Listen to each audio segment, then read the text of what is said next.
Dharma sangat terkejut. Bindusara menempatkan stempel kerajaan pada surat yang diberikan oleh Jagannath.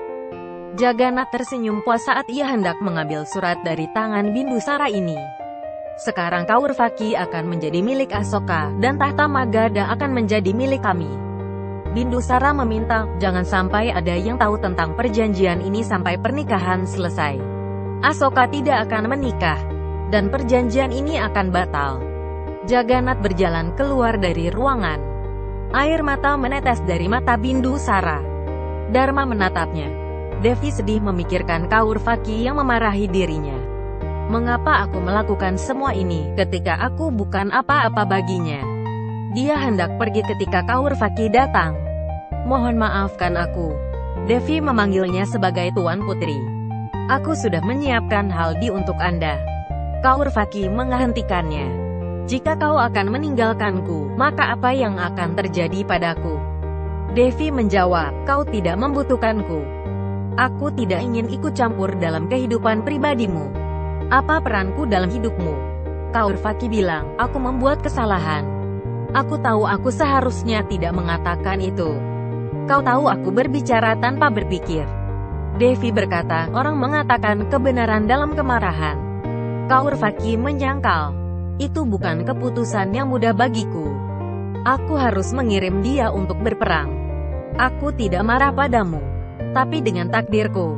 Tolong maafkan aku sekali saja. Aku akan memberikan apapun yang akan kau minta, bahkan jika kau meminta hidupku. Aku berjanji kepadamu. Devi tersenyum. Aku akan meminta pada waktu yang tepat. Kaurvaki memeluknya. Devi pemberitahuannya tampak tegang. Apa yang terjadi? Kaurvaki mengatakan, saya takut. Aku tidak yakin apakah pernikahan ini akan terjadi atau tidak. Devi menyarankan untuk tidak berbicara seperti ini. Aku akan melakukan apa saja untuk membuat pernikahan ini terjadi. Kau akan berpikir apa hubunganku dengan semua ini? Dan mengapa aku begitu khawatir? Kebenaran adalah aku mendapatkanmu, Asoka, Kaki dan Fit seperti keluarga. Aku bisa melakukan apa saja untuk kebahagiaan keluargaku. Kaurvaki memeluknya sekali lagi. Ibu Kaurvaki mengatakan kepadanya untuk bersiap-siap. Dia pergi untuk memeriksa sisa persiapan. Devi mengatakan pada Kaurvaki, jangan khawatir. Tidak ada yang akan terjadi pada Asoka. Tidak ada yang akan datang antara kalian berdua. Dharma berjalan di koridor berpikir tentang perjanjian itu dan kata-kata Baba. Bagaimana cara berbicara dengan raja? Bagaimana membuatnya mengerti bahwa perjanjian ini hanya akan membawa Mahasangram untuk Magadha? Aku dapat mengingatkan Raja Jagannath. Tindakannya akan membawa konsekuensi yang salah. Tapi bagaimana kalau dia tidak percaya prediksi Baba? Akan ada lebih banyak masalah jika dia melakukan sesuatu yang salah. Bagaimana aku bisa tetap tenang, bahkan setelah mengetahui tentang bahaya yang akan datang? Aku tidak bisa hanya duduk dan tidak melakukan apa-apa. Hanya Asoka yang dapat memahami situasi ini. Aku akan berbicara dengannya. Dia menghentikan langkahnya. Dia akan kembali menjadi canda jika aku mengatakan kepadanya tentang situasi ini. Dia mungkin melawan ayahnya lagi.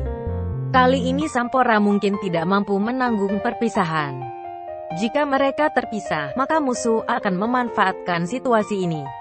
Musuh luar dan dalam akan datang bersama-sama. Dan itu hanya akan membawa kejatuhan untuk Magadha. Atau, haruskah aku membatalkan pernikahan ini? Atau membiarkan kepercayaannya hancur dengan tidak melakukan apa-apa? Haruskah aku menjadi ibu yang egois?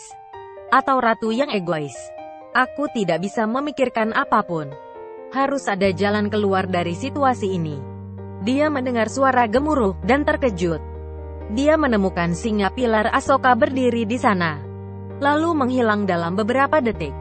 Dharma bingung untuk apa itu. Devi membantu Kaurvaki bersiap-siap. Kaurvaki mengatakan, setelah menjadi ratu, pertama-tama aku akan mencari laki-laki yang cocok untukmu. Devi berjalan menjauh. Aku tidak ingin menikah. Kaurvaki bertanya, mengapa? Kau gitu khawatir tentang Asoka dan pernikahanku, tapi tidak khawatir tentang dirimu. Aku akan menemukan laki-laki seperti Asoka untukmu. Aku akan lihat bagaimana kau akan mengatakan tidak. Devi mengatakan, tidak ada yang seperti dia di seluruh dunia. Hanya ada satu Asoka. Dharma mendengar mereka dari luar. Kaurvaki bercanda, aku akan membuatmu menikah dengan Asoka. Devi marah. Bagaimana kau bisa mengatakan itu? Kaurvaki menjawab, kadang-kadang kita akan menjadi teman, dan kadang-kadang menjadi madu. Devi mengatakan, sepertinya kau telah berhenti berpikir logis karena terlalu senang. Kaurvaki bertanya padanya, apakah kau pernah mempunyai perasaan pada Asoka? Apakah kau merasakan sesuatu terhadap dia, ketika kau tidak tahu tentang identitasnya? Ketika ia berada di desa, dan hidup denganmu. Devi ingat kembali ke masa lalu. Kaurvaki meminta dia tapi Devi mengatakan tidak. Kaurvaki menempatkan hal di padanya sambil bercanda. Kau pembohong. Kau tidak bisa berbohong padaku. Ibu Kaurvaki kaget melihat Haldi di wajah Devi. Ini adalah hal di pengantin pria. Hal ini hanya untuk diletakkan pada calon istri. Pergi dan membersihkan wajahmu sebelum seseorang melihatmu. Devi pergi. Dharma tampak berpikir. Dharma mondar-mandir di koridor. Asoka melihatnya dan menghampirinya. Devi dan Kaurvaki juga datang ke sana. Dharma memandang mereka dengan cemas, dan dia berpikir tentang perang. Dia melihat Devi bersama Asoka dan hayalannya. Menghiburnya, menenangkannya setelah perang. Dharma ditarik kembali ke kata-kata Baba. Asoka berlutut di depan ibunya. Perkenankan aku pergi ke Ujjaini. Izinkan aku untuk pergi berperang. Devi bertanya, bagaimana kau bisa pergi? Asoka berkata, ini adalah kewajibanku. Berkatilah aku ibu. Devi berharap Dharma menghentikan Asoka. Asoka mengatakan, aku yakin ibu tidak akan menghentikan anaknya dari melakukan dharmanya.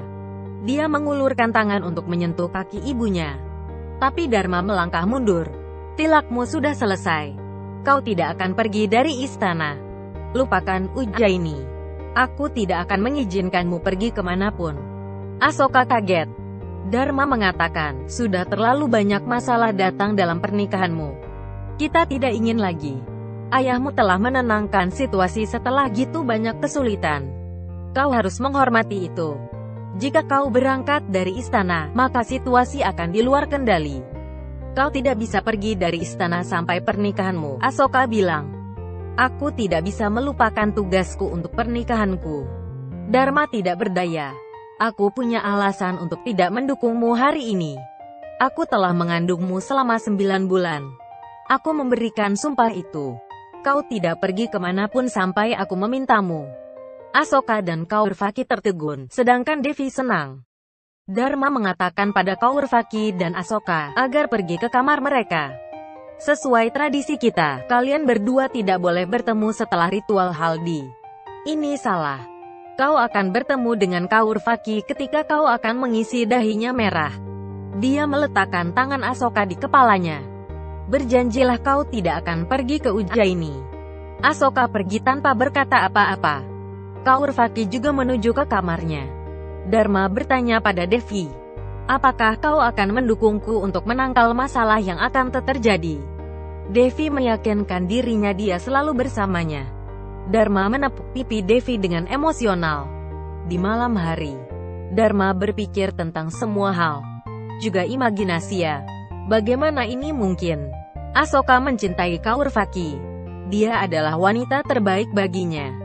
Dia adalah alasannya kebahagiaan. Lalu muncul sosok Dharma yang lain.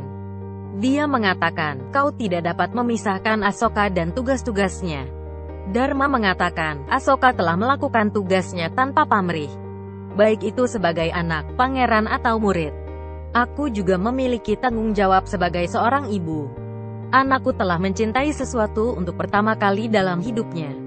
Bagaimana aku bisa merebut itu dari dia? Sosok Dharma yang lain mengatakan, jika kau tidak melakukannya, maka banyak orang akan mati. Apakah kau akan mampu menulis cerita pujian dengan darah mereka? Dharma berpendapat, mengapa hanya anaknya harus selalu berkorban? Dia tidak melakukan sesuatu yang salah sampai sekarang.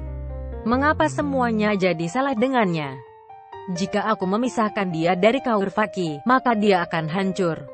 Sosok Dharma yang lain menjawab, orang-orang berani menjadi besar hanya setelah terluka. Ini adalah takdirnya. Dharma tidak bisa melihat anaknya tidak bahagia. Kaurvaki adalah jiwanya. Ia akan mati tanpa dia.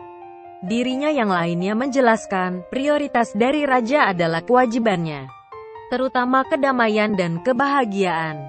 Asoka adalah pewaris nyata Chandragupta Maurya. Dia adalah anakmu. Akankah ibu merebut kebahagiaan dari gitu banyak wanita dan anak-anak? Ingat tugasmu. Kau akan mendapatkan jawabanmu. Dharma melihat bendera di luar. Dia melihat sekeliling, tetapi diri batinnya sudah tidak kelihatan. Imajinasinya mengganggu sekali lagi. Dia berpikir tentang kata-kata Acarya Chanakya. Membangun Magadha, keamanan, dan rasa hormat adalah takdir Asoka. Aku tidak berpikir semuanya akan terjadi sekaligus. Sebuah perang yang terjadi di Ujjaini. Jagannath juga membuat perjanjian. Tidak ada jaminan dia akan menepati kata-katanya. Sekarang aku akan harus menghadapi semua masalah. Aku harus memastikan kehancuran di Ujjaini diminimalisir. Ini hanya akan terjadi jika tidak ada perang. Aku akan mengambil keputusan yang tepat untuk pernikahan Asoka setelah itu.